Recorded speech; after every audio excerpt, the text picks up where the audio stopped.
السلام علیکم ورحمۃ اللہ وبرکاتہ۔ عربی زبان کا 16واں لفظ ہے لفظ طا۔ طا کا مخرج زبان کی نوک سامنے والے اوپر کے دانتوں کی جڑوں سے مل کر لفظ طا ادا ہوتا ہے۔ یعنی جو مخرج لفظ تا کا تھا، الف با تا میں جو مخرج تا کا تھا وہی مخرج لفظ طا کا ہے، لیکن تا اور طا میں فرق یہ ہے کہ تا باریک ہوتا تھا اور ہمارا لفظ طا پر ہوتا ہے۔ پر کرنے کا طریقہ آپ کو بتایا جا چکا ہے۔ زبان کے پچھلے والے حصے کو اوپر اٹھا کر کسی بھی لفظ کو پر کرتے ہیں، تو جب تا بولیں گے زبان کا پچھلا حصہ نیچے رہے گا، آواز باریک ہوگی، اور لفظ طا بولنے میں آواز موٹی ہوگی، پورے منہ میں بھر کے آئے گی اور زبان کا پچھلا حصہ اوپر اٹھے گا۔ طا اس اینیمیشن میں دیکھیں، جب ہم نے تا بولا تھا زبان نیچے تھی، اب طا بولا تو زبان کا پچھلا حصہ اوپر اٹھا۔ طا کے بعد آتا ہے لفظ وا۔ طا اور وا لکھنے میں ایک جیسے ہوتے ہیں، ایک سیدھا ڈنڈا ہوتا ہے الف کی طرح اور اس کے نیچے ایک مڑی ہوئی لائن ہوتی ہے، لیکن طا بغیر نقطے کی ہوتا ہے۔ اسی طا پر اگر نقطہ لگا دیا جائے تو وہ وا ہو جاتا ہے۔ اس کے ادا کرنے کا طریقہ زبان کی نوک اوپر والے دانتوں کے سرے سے مل کر لفظ وا ادا ہوتا ہے، یعنی جو مخرج سا کا تھا، جو مخرج ذال کا تھا، وہی مخرج لفظ وا کا ہے، لیکن وا میں فرق یہ ہے کہ یہ پر ہوتا ہے۔ رال باریک تھی اور لفظ وا پر ہوتا ہے۔ پر کرنے کا طریقہ وہی کہ زبان کے پیچھے والے حصے کو اوپر اٹھانا ہے اور آپ کو لفظ کو پر کر دینا ہے۔ وا میں ساری انہی باتوں کا دھیان رکھنا ہے جو ہم نے لفظ ثا اور ذال میں کی تھی۔ زبان کی نوک کو ہلکے طریقے سے دانتوں کے سرے سے لگانا ہے، کسی قسم کی کوئی آواز پیدا نہیں ہونی ہے، آپ کو کوئی پریشن نہیں لگانا ہے، بہت ہی ملائم اور نرم انداز میں اس کو ادا کرنا ہے۔ البتہ ذا کے مقابلے میں اس کو تھوڑا پر کرنا ہے، آواز منہ میں بھر کے آئے گی اور آواز موٹی اور بھاری ہوگی۔ رال لفظ باریک ہے، وا اسے ہم پر کرتے ہیں۔ اور وا کے بعد آتا ہے لفظ عین۔ عین حلق کے بیچ حصے سے ادا ہوتا ہے۔ اس سے پہلے سبق میں آپ کو بتایا جا چکا ہے، ہمارے حلق کے 3 حصے ہوتے ہیں۔ پہلا حصہ جہاں سے حمزہ اور ہا ادا ہوئے تھے، 2 لفظ پہلے حصے سے ادا ہوتے ہیں۔ اس کے تھوڑا اوپر جہاں ابری ہوئی ہڈی ہوتی ہے وہاں بیچ حلق ہوتا ہے، وہاں سے عین اور ہا ادا ہوں گے۔ ہا بیچ والی جگہ سے ادا کیا تھا، بالکل وہی مخرج لفظ عین کا ہے، عین۔ انعمت علیہم، انعمتا کے بجائے انعمت علیہم، بیچ والے حصے پہ زور دیجئے، پریشر دیجئے اور لفظ عین ادا کیجئے۔ عین ہا، عین ہا، یہ دونوں ایک ہی مخرج اور ایک ہی جگہ سے ادا ہوتے ہیں۔ عین کے بعد آتا ہے لفظ غین۔ عین اور غین لکھنے میں ایک جیسے ہوتے ہیں، اوپر ایک ان کا سر ہوتا ہے اور نیچے ایک آدھا گولا ہوتا ہے۔ ان دونوں میں صرف نقطے کا فرق ہوتا ہے۔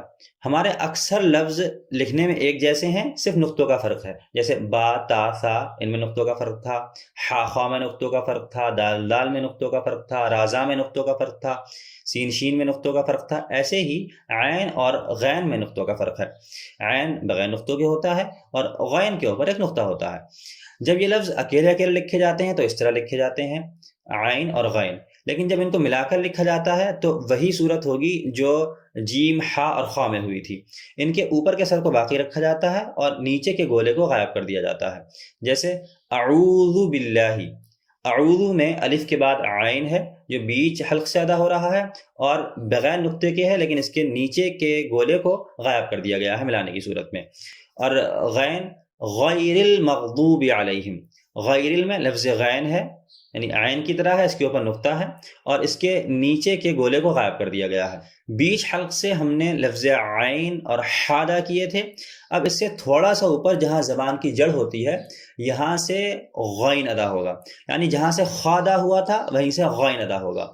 شروع حلق سے حمزہ اور ہا، بیچ حلق سے عین اور ہا، آخر حلق سے غین اور خا۔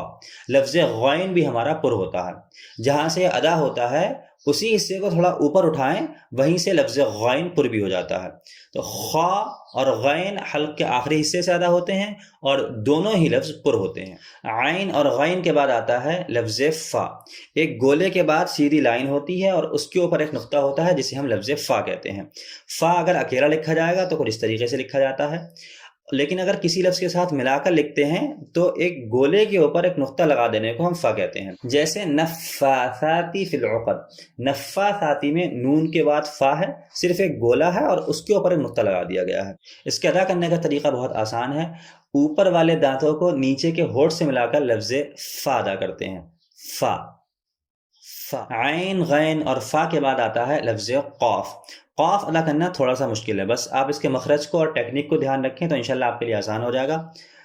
جہاں سے ہم نے غین اور خا ادا کیا تھا حلق کے آخری حصے سے، اب اس سے تھوڑا اور اوپر جائیں، یعنی جہاں ہمارا حلق ختم ہو جاتا ہے اور جہاں سے منہ کے اندر ایک کوا ہوتا ہے، یہ منہ کے اندر بیچ میں حلق کے پاس اوپر سے کھال لٹکی ہوئی ہوتی ہے جسے ہم کوا کہتے ہیں، بالکل وہیں سے زبان کی جڑ کو اسی کوے سے ملا کر لفظ قاف ادا کریں.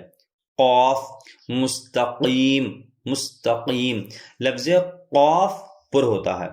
اب تک ہم نے جو پر حروف سیکھے ہیں ان میں سے سب سے پہلا خا، اس کے بعد صاد، اس کے بعد ضاد، پھر طا، پھر ظا، پھر غین اور اس کے بعد قاف. یعنی ہمارے پر ہونے والے حروف 7 ہوتے ہیں، جن کو اگر ایک لفظ میں جمع کیا جائے تو ان کا مجموعہ بنتا ہے خصا ضغط قد.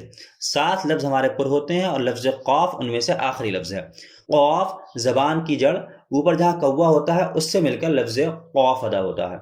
اب جہاں سے ہم نے قاف ادا کیا تھا اس سے اور تھوڑا آگے بڑھے، لفظ کاف ادا ہو جائے گا. قاف، اس سے تھوڑا سا آگے کاف. لفظ قاف پر ہوتا ہے اور کاف باریک ہوتا ہے. ایاک نعبد، ایاک باریک ہے. مستقیم، لفظ قاف پر ہے. اچھا، قاف کا لکھنے کا طریقہ اگر یہ اکیلا لکھا جائے گا تو اس طریقے سے لکھا جاتا ہے. ایک چھوٹے گولے کے ساتھ پھر ایک بڑا گولا ہوتا ہے اور اس کے اوپر 2 نقطے ہوتے ہیں. اکیلے تو اس طرح لکھا جاتا ہے. تو آپ فا اور قاف میں فرق واضح کر لیں گے.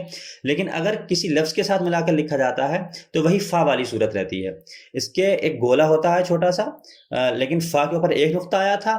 اب اگر قاف لکھا جاتا ہے تو وہی ویسا ہی گولا ہوتا ہے، اس کے اوپر 2 نقطے ہوتے ہیں. جیسے مستقیم، مستقیم میں تا کے بعد لفظ قاف ہے. اگر اس پر ایک نقطہ ہوتا تو یہ فا ہوتا، لیکن اس پر 2 نقطے ہونے کی وجہ سے یہ اس کی پہچان ہوتی ہے کہ یہ قاف ہے.